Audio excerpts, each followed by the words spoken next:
Oke, selamat datang semuanya. Bertahun-tahun setelah dunia kita seakan berhenti, ada satu misteri super besar yang sampai sekarang tuh belum kejawab. Dari mana sih sebetulnya COVID-19 itu berasal? Ini adalah sebuah pencarian yang penuh dengan petunjuk tersembunyi, pahlawan yang tak terduga, dan pertanyaan-pertanyaan yang, jujur aja, mengguncang dunia sains. Pasti kita semua udah tahu lah ya, cerita resminya berawal dari sebuah pasar di Wuhan di akhir 2019. Tapi gimana kalau ternyata petunjuk pertamanya itu mungkin udah muncul bertahun-tahun sebelumnya? Di sebuah tambang terpencil yang jaraknya ratusan kilometer dari sana? Yuk kita bedah bareng-bareng. Jauh sebelum Wuhan jadi omongan di mana-mana, ada sebuah tempat namanya Mojiang. Di bulan April 2012, 6 orang pria yang kerja di kondisi yang berat banget di sebuah tambang tua tiba-tiba jatuh sakit. Gejalanya tuh aneh banget, kayak SARS, tapi bukan SARS. Dan dalam beberapa bulan, setengah dari mereka meninggal. Sebuah tragedi yang mungkin terlupakan, tapi ternyata ini adalah babak pembuka yang sangat krusial. Mereka ini bukan cuma angka loh, ada Pak Lu, Pak Jo, dan Pak Go, pria-pria paruh baya yang jadi korban. Terus ada Pak Liu, Pak Li, dan Pak Wu yang berhasil selamat, tapi itu pun setelah berjuang lama di rumah sakit. Kisah mereka lah yang jadi titik awal dari puzzle raksasa ini, wajah-wajah manusia di balik sebuah misteri ilmiah yang besar. Nah, ini dia petunjuk kuncinya. Setahun kemudian, sebuah tesis medis yang ditulis oleh mahasiswa kedokteran bernama Liu menyimpulkan penyebabnya. Kutipan ini, wah ini ngeri banget sih, sebuah coronavirus mirip SARS dari kelelawar. Tesis ini, yang tadinya kayak terkubur aja gitu di arsip kampus di Cina, secara langsung menghubungin penyakit mematikan di tahun 2012 itu dengan keluarga virus yang 8 tahun kemudian melumpuhkan seluruh dunia. Terus, gimana ceritanya tesis yang terkubur ini bisa sampai ketemu? Jawabannya bukan dari WHO atau lembaga kesehatan gede gitu, tapi justru dari sekelompok detektif online yang super unik. Mereka menamakan diri mereka Drastic, sebuah tim detektif digital yang tersebar di seluruh dunia, yang kerja bareng cuma dari balik layar komputer mereka. Nah, disinilah peran Drastic jadi gila banget. Mereka yang nemuin tesisnya Li Shu. Terus, mereka nemuin tesis lain lagi yang tanpa sengaja ngasih tahu koordinat GPS dari tambang Mojiang itu. Dan yang paling penting, mereka ngebongkar fakta kalau Institut Virologi Wuhan ternyata punya sampel dari para penambang itu dan bahkan nemuin virus yang paling mirip sama SARS-CoV-2 dari tambang yang sama. Semua info yang tadinya ditutup-tutupin gitu. Oke, gara-gara semua temuan ini, penyelidikan soal asal-usul pandemi ini jadi pecah kedua jalur utama. Mari kita lihat yang pertama dulu. Teori yang paling umum diterima di awal-awal, yaitu limpahan alami, atau yang biasa disebut zoonosis.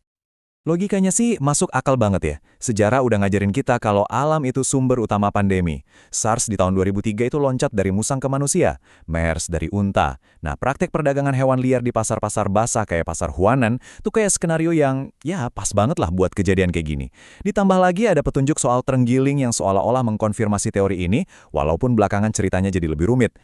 Tapi, ada banyak banget kebetulan dan pertanyaan yang bikin orang mikir ke hipotesis kedua. Hipotesis yang awalnya dicap sebagai teori konspirasi, tapi sekarang dianggap serius oleh banyak ilmuwan, yaitu kebocoran dari laboratorium. Jadi pertanyaannya kan, kenapa harus Wuhan? Wabah virus corona kelelawar muncul di kota yang jaraknya ribuan kilometer dari habitat kelelawar aslinya, tapi secara kebetulan di kota itu ada lab terkemuka di dunia yang khusus mempelajari virus-virus itu. Tambahin lagi fakta kalau mereka melakukan riset berisiko, ada peringatan soal keamanan lab sebelumnya, dan sikap mereka yang kayak nutup-nutupin sesuatu, misalnya matiin database publik mereka, dan, ya, polanya jadi kelihatan agak mencurigakan kan?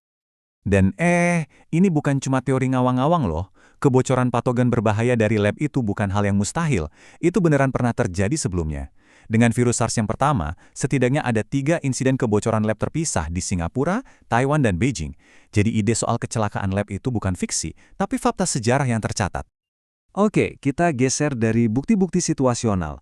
Sekarang, kita lihat petunjuk yang paling intim, yang ada di dalam virusnya sendiri, di dalam kode genetiknya. Genom SARS-CoV-2 ini sebetulnya menceritakan sebuah kisah, tapi para ilmuwan masih berdebat apa arti dari kisah itu. Ini nih, salah satu hal yang paling bikin pusing para ilmuwan. Waktu SARS pertama muncul di tahun 2003, kita bisa lihat virusnya beradaptasi ke manusia secara real-time. Dia terus-terusan bermutasi. Tapi SARS-CoV-2, dia muncul tuh udah kayak sempurna gitu. Udah siap tempur buat nyerang manusia dari hari pertama. Nah ini kan jadi pertanyaan besar, dia latihannya di mana? Dan ini membawa kita ke salah satu fitur paling kontroversial dari virus ini, situs pemotongan furin. Anggap aja ini kayak kunci pas molekuler yang bikin virusnya bisa ngebuka pintu sel manusia dengan gampang banget. Yang bikin aneh, nggak ada satupun virus corona lain yang mirip SARS yang punya kunci pas ini. Tiba-tiba aja ada, entah dari mana. Fitur ini saking uniknya, sampai-sampai bikin kaget virolog-virolog top dunia. Kutipan dari Dr. David Baltimore, seorang pemenang Nobel, ini nunjukin betapa gak biasanya fitur ini. Buat dia, itu udah kayak smoking gun, bukti telak yang nunjukin kemungkinan ada campur tangan manusia. Dan kalau kita zoom in lagi, lebih dalam lagi, ada detail yang makin bikin curiga. Cara kode genetik mengeja bagian dari situs furin ini, dia itu pakai kombinasi huruf genetik CGG-CGG yang jarang banget dipakai sama alam di dalam virus corona. Tapi, kombinasi ini justru sering dipakai sama ilmuwan waktu mereka merekayasa virus di lab. Jadi, apakah ini jejak digital dari rekayasa, atau cuma kebetulan evolusi yang aneh banget? Jadi, setelah semua ini, kita ada di mana sekarang? Dengan bukti-bukti yang saling bertentangan dan petunjuk yang nunjuk kedua arah yang berbeda, apa putusan akhirnya? Dan yang lebih penting lagi, kenapa kita harus peduli? Ya, kenyataan pahitnya adalah kita masih belum tahu pasti. Nggak ada hewan perantara yang benar-benar terbukti membawa virusnya. Dan nggak ada juga bukti langsung kalau ada kebocoran dari lab.